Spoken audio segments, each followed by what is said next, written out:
नमस्कार, आप देख रहे हैं बी इंडिया न्यूज। मैं हूं संध्या, आपके साथ रुक करती हूं इस वक्त की खास खबर की ओर। खबर है यूपी के बरेली से। बरेली में एसआईआर ड्यूटी में लगे बीएलओ सर्वेश गंगवार की आज मौत हो गई। वो ड्यूटी करते करते अचानक गिर पड़े और दम तोड़ दिया। यूपी में अब तक एसआईआर ड्यूटी करने वाले 4 लोगों की मौत हो चुकी है।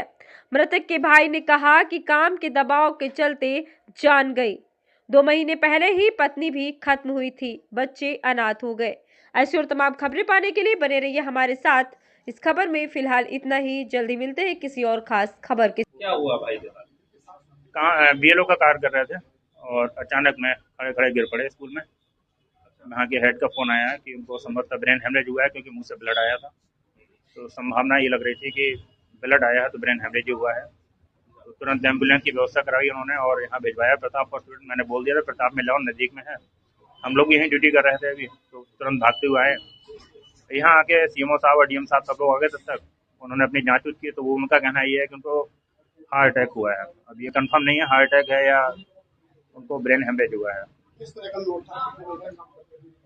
रात में काम करते थे, क्योंकि साइट जो है दिन में नहीं चल पा रही थी। रात में काम करते थे, 11-12 बजे तक लगातार काम कर रहे थे। सुबह उठ के काम करते थे, सोने को पूरा टाइम नहीं मिल पा रहा था। काम का लोड ज्यादा था। वाइफ अभी एक्सपायर हुई थी 2 महीने पहले, सितंबर में एक्सपायर हो गई थी। तो कहीं ना कहीं टेंशन वो भी रही। बच्चों को देखना, स्कूल छोड़ना, ये सब चीजें जिम्मेदारियां जब होती हैं तो आदमी टेंशन में रहता है। ऊपर से डांट पड़ती है, वो और समस्या करता है। क्या डांट, कौन कौन डांट मारता था, क्या बताते थे? यारो महोदय हैं या प्रशासन में जो भी हैं, मीटिंगें बुलाते हैं, सुपरवाइजर्स हैं कि आप काम करके दिए, टारगेट पूरा करके दीजिए, आपका परसेंटेज कम है। ये सब चीजें निकल के आती हैं तो आदमी प्रेशर में आता है। क्या लग रहा है कि उसी प्रेशर से 99% संभावना मुझे यही लग रही है, प्रेशर में ही सब हुआ है। पब्लिक का सहयोग नहीं मिलता है? कहाँ तैनात है ये? ये प्राथमिक विद्यालय परदुली में तैनात है। क्या पब्लिक का सहयोग नहीं मिलता है? एक कमी बहुत बड़ी ये है इस काम में कि जो महिलाएं हैं उनको 2003 की लिस्टें लाने मैके से पड़ रही हैं। अब मैके से लिस्टें लाना यानी जो 40 प्लस की हैं, मतलब 40 प्लस एज वाले जो लोग हैं, उनको अपने मूल निवास का एड्रेस लाना पड़ रहा है। अब मूल निवास उनका महिलाओं का, मतलब आधी महिलाएं मान के चलिए वोटर होती हैं, तो वो अपने मैके से लाए। वो 2003 की वोटर लिस्ट वो संभव नहीं हो पा रहा है। डाउनलोड गाँव में कर नहीं पाते हैं लोग, क्योंकि कहीं ना कहीं शिक्षा की कमी है, जिस वजह से ये चीजें दिक्कत कर रही हैं।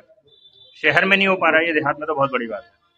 तो ये सब चीजें इकट्ठी कर पाना बहुत मुश्किल है, इसलिए काम का परसेंटेज कम हो रहा है, सभी का हो रहा है। आपके काफी परेशान रहते हैं, आपको शेयर करना चाहूँगा। हाँ बिल्कुल, मेरी परसों मुलाकात हुई थी और मैंने उन्हें समझाया ऐसे ऐसे काम कर लो, अगर नहीं मिल पा रहा है तो उसको दोनों कॉलम क्रॉस करके और उसको आगे बढ़ जाओ और फॉर्म अपलोड करो। तब उन्होंने काम का परसेंटेज अपना बढ़ाया है। 2-3 पहली मुलाकात हुई थी मेरी। कहाँ पे परसेंट ड्यूटी चलाती है?